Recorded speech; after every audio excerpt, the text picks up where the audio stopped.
If you could have Song of the Year or be invited to join Augusta, Oh, which would you take? being invited to join Augusta over pretty much anything. If if you could be Entertainer of the Year or be invited to join Augusta. Invited to join Augusta. Yeah, that would be my choice. If you could never sing again but play golf at Augusta anytime you wanted. I would probably play golf. Yeah, That's awesome. That's awesome. But you get to play it a lot. I do. huh? I get to play a couple times a year. It's really cool. Yeah.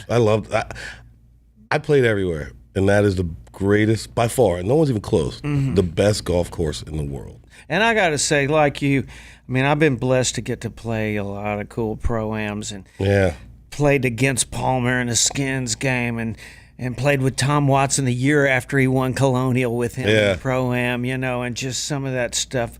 Pulling the trigger the first time on #1 at Augusta probably is the most nervous I can ever remember being. Well, me too. I just don't want to screw this. Exactly.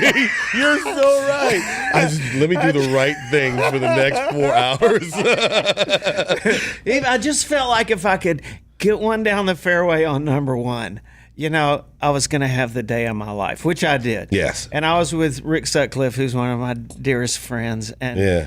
And he's a knucklehead too. And Pete Coors, who's a member, had invited us, who we're both friends with. But Pete, we stayed there for 3 days, and he was just a nervous wreck the entire time. Oh, I'm because sure. Having us on campus was just, and he had worked so hard for so many years. That's why I asked, because I mean, he sponsored tents and whatever. Yeah. Pete, old school this, and it fits perfectly with their model and what. But still, it was hard. Oh, yeah. It was hard. Absolutely. Well, you ought to make it. You've earned it. You deserve it. You give a lot to golf, man. I love the game. Yeah, you me know, too. and I try to. It's done so much for me. I try to do as much as I can to give back to the game. I love the game of golf. So you just celebrated 5 years at the Opry. Yeah, man.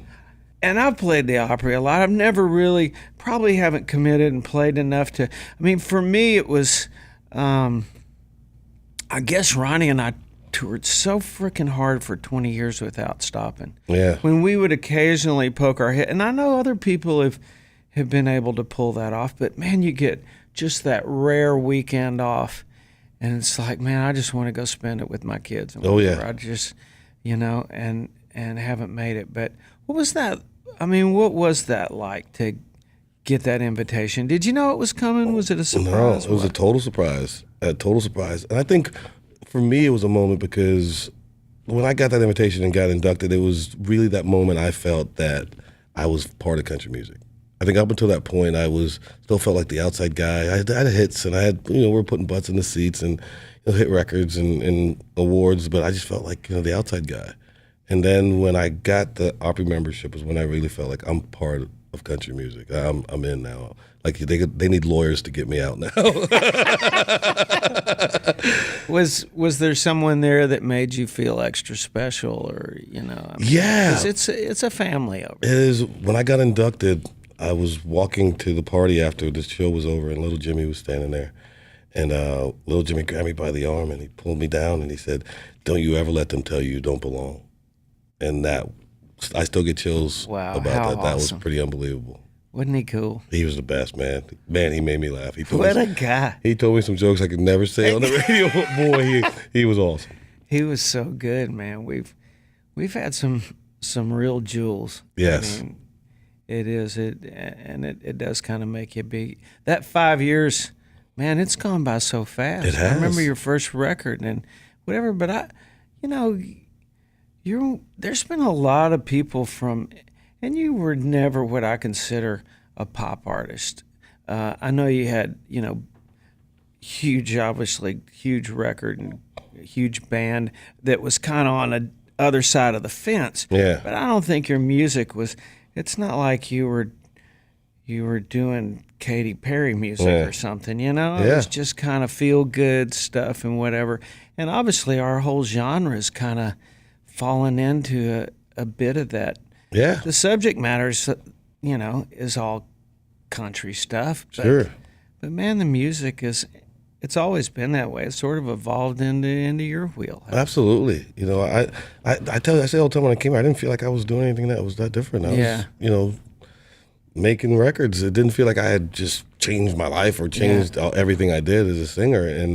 And so when I came in, I mean, it was scary because who knows what's going to happen. You know, so many guys come over from the other side and try to make it and might have one hit or something or some semi-hit and then it's gone. So I remember just coming over here and getting I was going to make the record on my own and then got a record deal with Capitol and the only thing I thought was, thank God somebody else is going to pay for my record. You know, I didn't think there was going to be any success to it. I was like, I just don't have to pay for it. That's pretty good. So you made this record with Ross Copperman.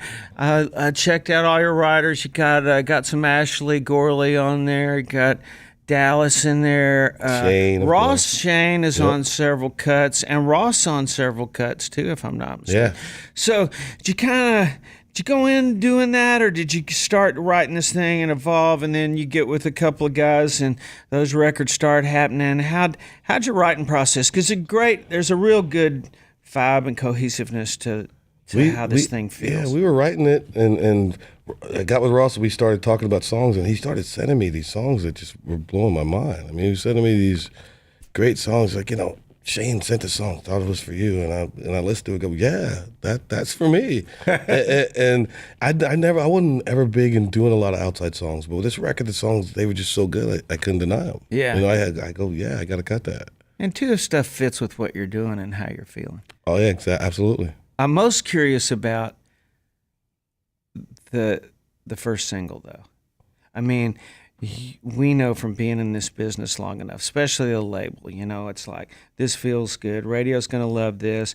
It's got a little meat to it. Yeah. This is your baby. This first single you came with is like kind of against the grain of all formula for what you would want to get your album kicked off with, you know. And it's really not, it's not the only kind of balladish song that you have on the album, but it's really different from anything else. So it wasn't like you were really going, this is what you're getting when this album comes out. It was really funny because I got, first time I heard that song, I thought I got to cut it. And the reason was because it was me. It was my life. Like, first time I heard it, I texted Shane Mack and I texted, I can't believe you didn't let me at least sit in the room for this, because, I mean, you were writing my life story. And so I wanted to cut it, and I remember after cutting it thinking, that's got to be a single. It's just, because it's so different. I've never done anything like it. I've never, you know, the phrasing and everything is just so unlike anything I'd ever done before. But the message was so real. It was so vulnerable. Mm-hmm. And I just thought, man, I want people to hear that song. What is the message of that song? The message of that song is you know, if I come clean to you and I tell you all the bad things about me, which someday you're going to learn, so let's just do it right up front. You know, do you think you could still be with me? You think you could still love me? Because we all wish we could do that, but we don't. We all put on the best face, and we're always great. And then a few years in, you know, you find out that I'm absolutely crazy, and you got to deal with it. But that's life, and that song is so. The real is the word I always use for that song. For me, that song was so real. Yeah, I mean, it's. Do you think that you even should tell everything to anybody? No. Yeah. No. I mean, isn't that kind of what your spiritual side's for? Yeah. Isn't that kind wow, of why what a great way to say it. Why we have God or whatever Absolutely. your spirit master is? Yeah. I mean, isn't that where you can go and go, oh, I really shouldn't have done that, or there's that place inside yourself, and that's.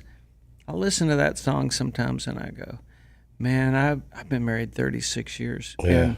But it doesn't mean I come clean with everything.